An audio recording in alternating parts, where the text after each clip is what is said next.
So for the guy who normally catches everything in sight, this week he is catching plenty of criticism from all sorts of people concerning his antics and his behavior coming back to this Sunday's game, New York Giants and Carolina Panthers. We're, of course, talking about Odell Beckham Jr. I've got Macy Golder on the line to talk about Beckham, the would-be suspension, his behavior, Josh Norman's behavior, and what's right and maybe what is just football. So, Macy, let's talk about this. Odell Beckham Jr., maybe the best wide receiver, and seemed to be off his game, maybe possibly due to his behavior and his one-on-one matchup with Josh Norman. So just your thoughts in watching the game and your reaction.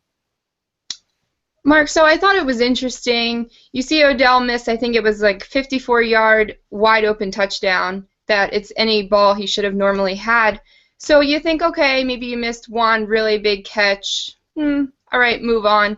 But it seemed to run deeper than that, and his battle with Norman kind of continued, as we all saw. And I know I questioned it watching it. What is going on? What is going on? Even the refs, there's not much calling coming from the refs, and you're wondering, especially in this day and age in the NFL, how do they allow this to continue?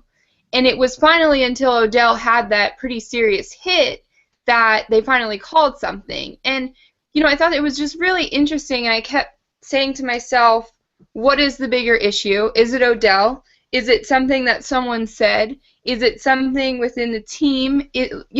Trying to figure out what really happened. And what I think is interesting is how there's always two sides to a story.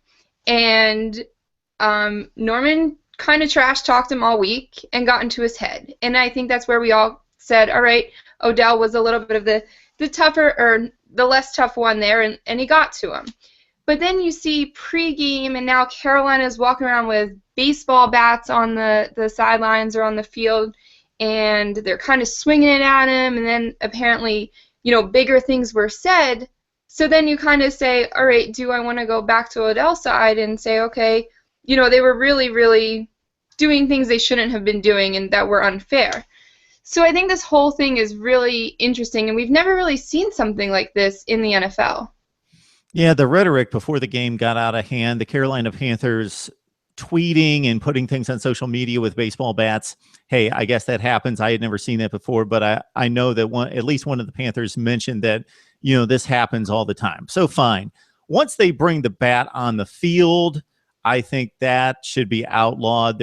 Should not be NFL players bringing bats out onto the field. There's that one clip of Eli Manning welcoming the teammates on the field and warming up, and you see, the Carolina Panther with the bat on the field. You just can't have that. That does no one any good, and there's no reason to have a baseball bat on a football field. That doesn't excuse Odell Beckham's response. So I think you addressed it well in regards to those guys went at it almost from the opening play. And the officials seemed to let it go for a little while, and then they jumped into it and tried to refrain them a little bit too late and started throwing flags when tempers were already off the charts.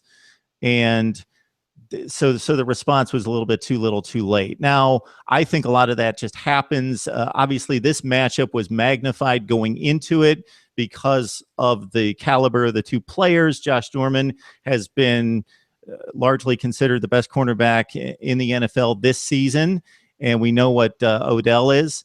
And so the matchup has been anticipated just as a football matchup. Then on top of that, there's all the trash talking going into it.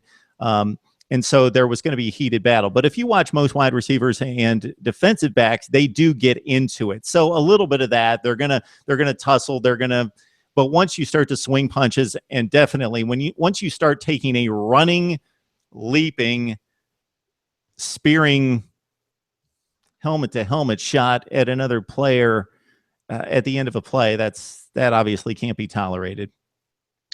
I agree. It just continued, like you said. It just kind of kept brewing and brewing.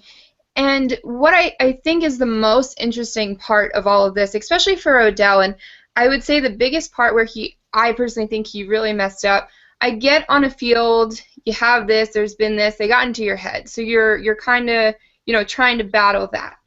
But once he got into that locker room, and he sat there with the media.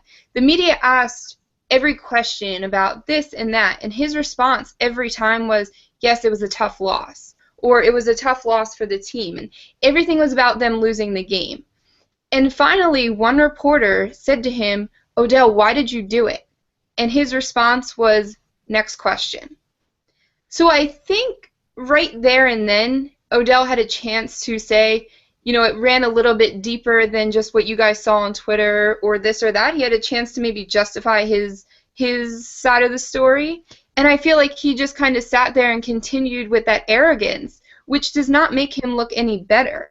Because I can say as a fan and also as someone who covers the New York Giants, I was embarrassed by Odell's behavior. And I did not think that it was appropriate. And I know NFL fans in general were embarrassed by that type of behavior. And it was not acceptable. So for him to even act like that post-game in the locker room, if he still had that arrogance to him, he should have said, I'm sorry, I'm not talking to the media. And then he could have released his statement, which he just did on Twitter. I thought it was really unprofessional of him, and that was kind of his chance to make up for what happened. And even if he fed into them a little bit to say, hey, it was a week-long just mind battle, this and that, he would have given them something, and he gave them nothing but arrogance, and I don't think that was right. So I failed to mention that Macy writes for the Giant Insider, and so please check out her work there. You mentioned his response as being no comment. At one point, he mentioned that, hey, we're competitors. That's what we do, something to that degree. Well, the competition is not a boxing match. It's not a wrestling match. It's a football game. So if you're a true competitor, you're going to channel your frustrations. And I know it's difficult. I know he's 24 years old. And regardless of your age, if you're challenged as a person, I'm only going to speak as a man. If you're challenged as a man, your gut reaction is to go after that person. So I get that. We all make mistakes. We all do stupid things, especially in a very heated, testosterone-filled event moment. It's not excused, but I understand it. It's not excused in any way or tolerated. But he kept talking about we're competitors. Well, compete on the football field and not be selfish and help your team by channeling your frustrations and your energy into doing something positive for your team, not continually getting 15-yard penalties that is hampering your offense against one of the better defenses in the league when you're trying to come back, in which they almost pulled off anyway. So I understand Odell did apologize at one point, correct? He did. I heard he apologized to the team, the front office, everyone involved within the organization. And then he took to Twitter to apologize to the fans, to, just everyone else. I mean, I don't know how else he would apologize, so I guess Twitter is the way to do it. But I just don't think that was too sincere. Anyone can just, hide behind a computer and type. I think, I don't want to say more of the right thing to do, but he could have directed it more towards his actions rather than just like, sorry to the fans, sorry to let you down. He was an embarrassment. And even like you just said, that he said he was aggressive and this and that question came from, why did you dive into that pile and go for that head-on-head collision?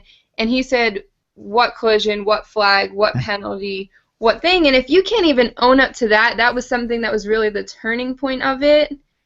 I think that's where he should have said that he was wrong. And he really could have injured himself or anyone else that was, going to get hit. So I think he should have taken the responsibility for that. And he should have, admitted that what he showed us on Sunday is not role model material.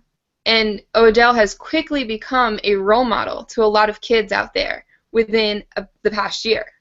And that was not role model material. And it does not say, hey, it's okay to have a bad day and do inappropriate things on the field and basically lose the game for your team. So I have trouble with the apology in that I'm all about second chances. Like I just stated, we all do stupid things. We need second chances. We should suffer the ramifications and the penalty that is due us for our actions, but I think we deserve second chances or need second chances. I don't know if we deserve them. We need second chances in life. The problem I have with the apology is it's impossible to judge the sincerity. One time, just one time, Macy, I would love to see somebody do something wrong, and actually before they're reprimanded or before it's investigated and found out, in this case, it was out there for everyone to see, but in other cases, before they're found out, actually own up to it and admit it and come clean, then I would know that they're sincere because they actually are sorry for what they did and they're displaying that, and not sorry because they got caught. Right, and that's when Odell had his chance with the media. He could have apologized right there and then and said, hey, I have to take full responsibility for my actions, but instead he used no comment. That was a tough loss. What penalty?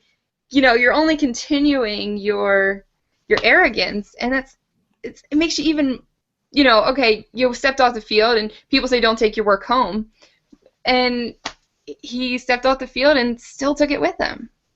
So we've got a 1-game suspension. That was the initial ruling, and then that was revised today. I'm sorry, I was in meetings all day. I don't know what happened here.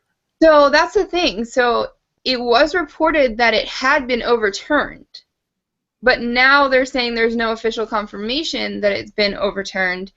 And by the way things are looking right now, I believe he's still suspended. Could it change?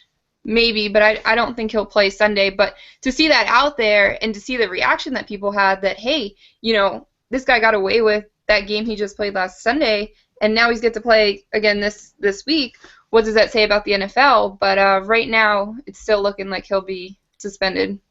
Players get suspended for helmet-to-helmet contact when they're making a split-second decision during the course of action. This is like premeditated, like he had time to think about what he was going to do. So I think it's a more egregious issue, and he should be penalized at least a game. I might go for 2 games myself, but I don't think there's any special rule or perfect perspective on suspension lengths. I completely agree with you. I think he should definitely be suspended, if not, for the next 2 games. I don't think the 1 game is harsh enough. And I think one of the biggest things that bothered me Sunday was, why didn't these coaches bench him? I understand he's your all-star, he's your this, but why keep someone like that in the game? It's bad karma and energy for the rest of the team. And I believe fully in, the energy and this and that. And the Giants lack that energy. And there's something about the negativity that Odell brought on the field, and you could almost see it in the body language of all those players, because as soon as that ball got near him, or even if it wasn't, you saw him going out a player. And it doesn't matter, you could run for 15 yards, but if Odell does something, it's coming right back. So he hurt the whole team. And to see him go to the sideline, he should have been getting yelled at by these coaches. And instead, it seems like these coaches kind of babied him and said, hey, don't worry about it, you'll be all right. I don't think that was correct on the coach's spot. You need someone to get in your face, say, knock it off, let's go. That's that. Yeah, it's like Tom Coughlin, known for being a tough guy and very respected in the league, kind of backed off on this one, and it almost feeds the entitlement of Odell Beckham Jr., and I'm not picking on him, and there are a lot of great human beings that play in the NFL and in other sports, but there are a number of them who have been entitled for their entire lives, and this type of behavior or lack of response from authority just feeds it, that they are above any type of rules or regulations or authority. Especially being a pretty young guy in the NFL. He's not, some 10-year veteran that you're like, okay, well, whatever. I would not be surprised if we see this kind of behavior from Odell again. All right, Macy Golder joins us from the Giant Insider. Of course, join our show as well, Mark and Macy. Macy, thanks so much for sharing your thoughts on this. Thank you.